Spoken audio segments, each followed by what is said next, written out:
Yes hello friends. आप सभी का हमारे ऑनलाइन प्लेटफॉर्म पे हार्दिक स्वागत, अभिनंदन। अभी जैसा कि आप सबको पता है कि जुलाई के अंदर आरएसमेन का पेपर होने वाला है 20-21 को। 21 को जो पेपर होगा उसमें आपकी इंग्लिश आने वाली है। इंग्लिश का जो पोर्शन है वो मैं सोच रहा हूँ कि कुछ ऐसी टॉपिक या ऐसी कुछ चीज़ें मैं आपको प्रोवाइड कर दूँ जिससे कि आपका स्कोर और आपका जो कॉन्फिडेंस लेवल है वो अच्छा हो जाए। ठीक है, कुछ वीडियोस तो मैंने डाल दिए हैं जिसमें प्रीवियस ईयर के क्वेश्चंस लिए हैं। जनरली मैंने आरपीएससी के पुराने पेपर देखे हैं, उन पेपर्स में मैंने वो क्वेश्चन का पैटर्न भी देखा है। तो आप लोग क्या करें, एक बार जो वीडियोस डाले हैं मैंने प्रीवियस ईयर के सीरीज, उसको आप जरूर देखें। उसमें बहुत सारे कॉन्सेप्ट, बहुत सारे लॉजिक, बहुत सारे कॉन्सेप्ट का क्वेश्चन का पैटर्न एज इट इज आपके एग्जाम में आने वाला है, ऐसा छपता है। ठीक है, तो आप लोग एक बार उससे गो थ्रू जरूर होइएगा। सीधा हम जाते हैं, हम इंग्लिश का जो पोर्शन है आरपीएससी के अंदर जो हमारा बात करते हैं।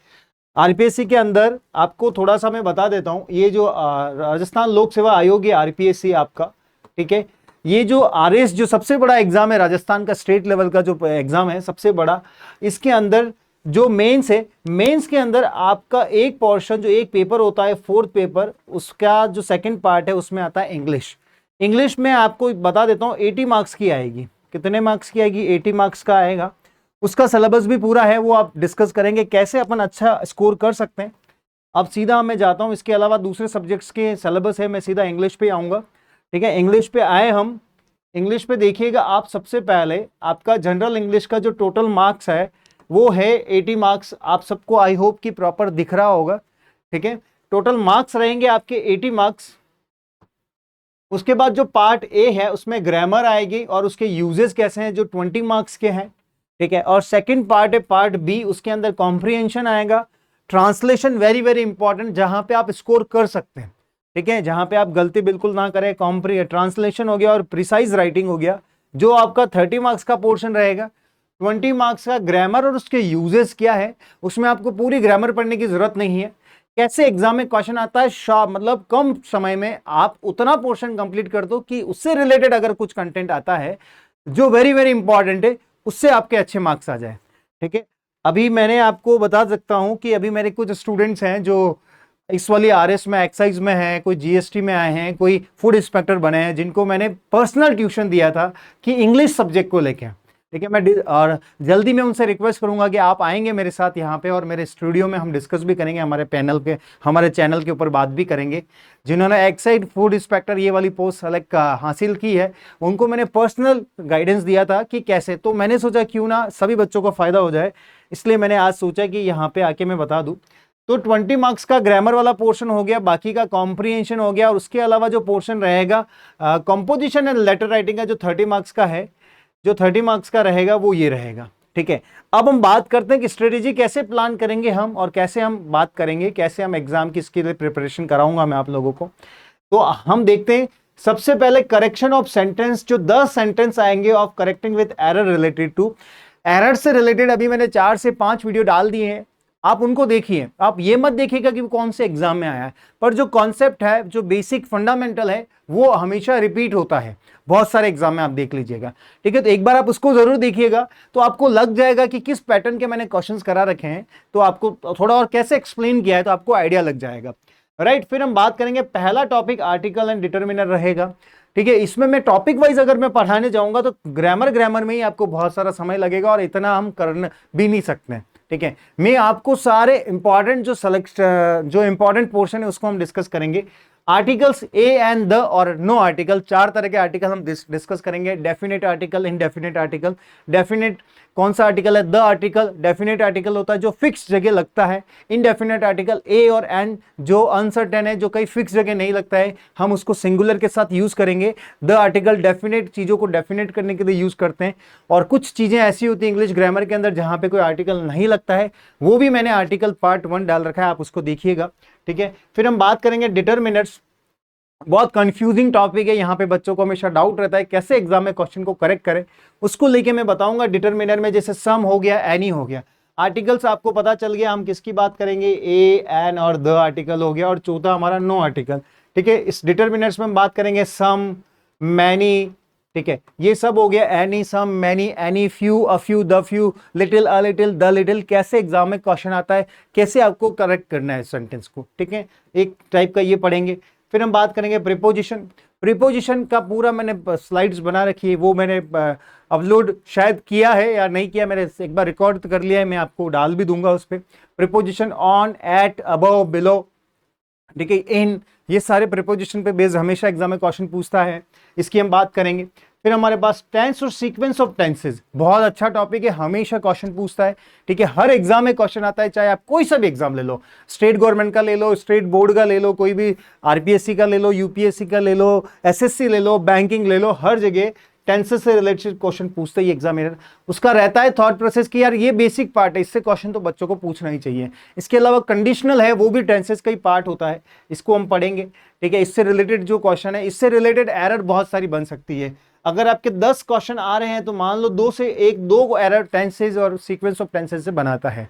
सीक्वेंस ऑफ टेंसेज कुछ भी नहीं है, टेंस की कैसे सीक्वेंस रहती है, क्या रहता है, किस प्रायोरिटी पे आता है।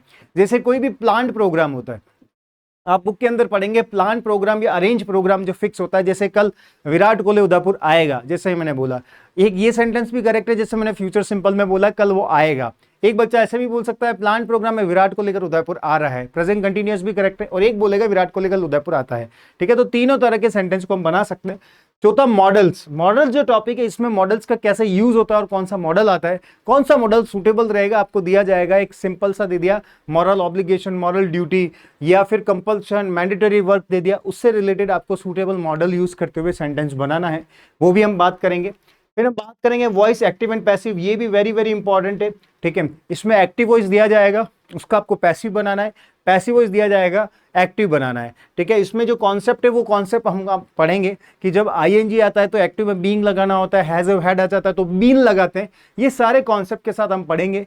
किस किस टेंसेस का हम ऐसे बहुत सारे टेंसेस है जिनका पैसिव नहीं बना सकते, क्योंकि उसमें ऑलरेडी बी फॉर्म गिवन होता है, तो ऑलरेडी बी फॉर्म दे रखा है। जैसे मैं आप जैसे बात करेंगे प्रेजेंट परफेक्ट कंटिन्यूअस है, जिसमें बीन ऑलरेडी होता है, उसका पैसिव नहीं बनेगा। Past perfect continuous, future perfect continuous, इनका नहीं बनेगा। इसके अलावा फ्यूचर कंटिन्यूअस जिसमें विल बी कमिंग लिखते हैं हम, विल बी प्लस आईएनजी, तो उसमें भी बी फॉर्म ऑलरेडी गिवन है, तो उसका भी हम पैसिव नहीं बनाएंगे। In general English, modern English में इनका भी पैसिव बनता है। क्लियर? तो ये हम टॉपिक्स को डिस्कशन करेंगे, आर्टिकल हो गया, प्रीपोजिशन हो गया, टेंसेज हो गया, मॉडल्स हो गया, वॉइस एक्टिव पैसिव हो गया, इनको हम इससे रिलेटेड सीधे क्वेश्चन करेंगे, ठीक है। वही कॉन्सेप्ट पे आपके पास मिलने वाला है। उसके बाद हम बात करेंगे नरेशन, नरेशन डायरेक्ट से इनडायरेक्ट कैसे बनाते हैं, इनडायरेक्ट से डायरेक्ट कैसे बनाते हैं, उसकी बात करेंगे।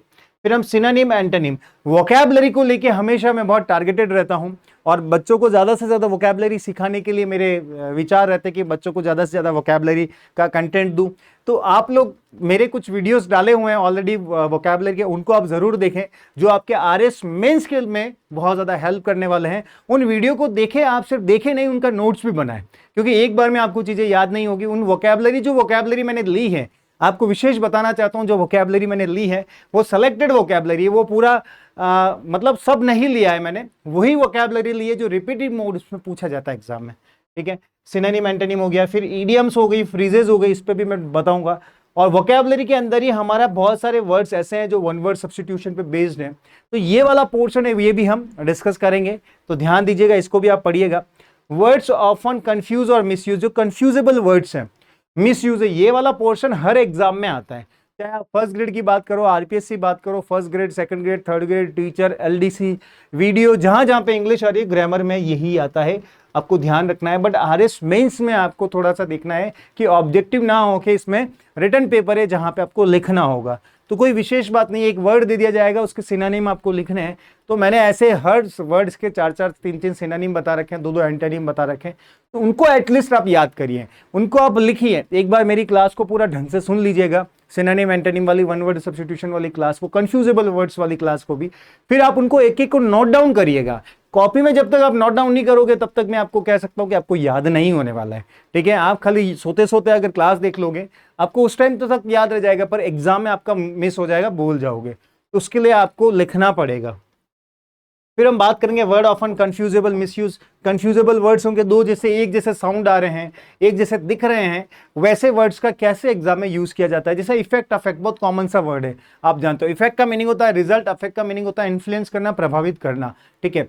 तो ये कैसे हम यूज करेंगे उसके बारे में हम बात करेंगे। तो ये वाला पोर्शन रहेगा ग्रामर, जो 10 क्वेश्चन आएंगे, इनको हम पूरा कोशिश करेंगे कि 10 के 10 करेक्ट करें एरर, ये मेरा सबसे पहला टारगेट रहेगा। इसको हम स्ट्रेंथ बना के जाएंगे। जो हमारी ग्रामर में जितने भी RS मेंस देने वाले एस्पिरेंट है उनको मैं बताना चाहूँगा, इसको आपको क्या करना है, स्ट्रेंथ बनाना है, इसको आपको स्ट्रॉन्ग पॉइंट मान के चलना है। यहाँ पे आपको 10 के 10 सेंटेंस करेक्ट करने हैं और मैं काफ़ी यूजफुल कंटेंट आपके लिए डाल दूंगा। ठीक है, कुछ वीडियोस मैंने डाल दिए, कुछ वीडियोस और मैं डाल दूंगा, तो आप 100% चैनल से कनेक्ट रहे और आप नोटिफिकेशन बेल आइकन को भी दबा दीजिए। जैसे ही डालूंगा आपके पास नोटिफिकेशन आ जाएगा, तो आप लोग इसको आराम से देख लीजिएगा। ठीक है, कुछ वीडियो डाल दी, आप वहाँ पे एनालिसिस करिए और मुझे कमेंट भी करिए कि सर इससे रिलेटेड और भी एरर डालो, इससे रिलेटेड कुछ, तो मुझे भी थोड़ा मोटिवेशन रहेगा, नहीं आप इंटरेस्टेड हैं तो मैं और मेहनत करूंगा उसको लेके। क्लियर। अब जब हम बात करते हैं पार्ट नंबर सेकंड की कॉम्प्रिहेंशन और ट्रांसलेशन की जब मैं बात करूंगा, ठीक है, थोड़ा सा ये क्लियर कर देते हैं।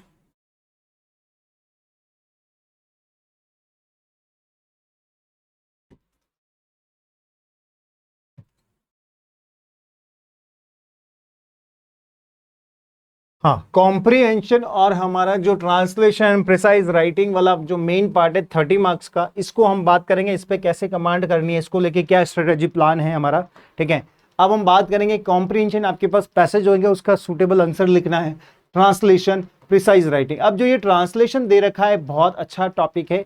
Comprehension of unseen passage, 250 words approximately आपको एक पैसेज मिलेगा, उसमें 5 क्वेश्चन मिलेंगे बेस्ड ऑन द पैसेज।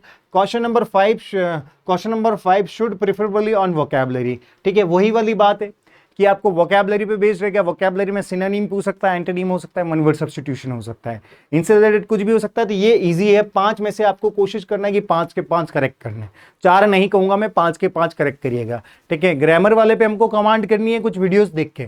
ठीक है, और यहाँ पे भी हमको कुछ वीडियोस देख के कुछ कंटेंट को सेलेक्टेड कंटेंट को पढ़ के वोकैबुलरी के सिमिलर आप लिख भी दोगे तो भी एग्जामिनर करेक्ट करेगा। Translation of 5 sentence from Hindi to English देखिएगा, हिंदी में वाक्य दिया गया उसका इंग्लिश में बनाना है आपको। बहुत आसान है, कुछ भी नहीं है, खाली फॉर्म का पता करना है। फॉर्म कौन सी फॉर्म में है, टेंस पे आधारित रहता है। 5 में से 3 बहुत इजी आते हैं, 2 जो सेंटेंस होते हैं वो थोड़े कॉम्प्लेक्स होते हैं।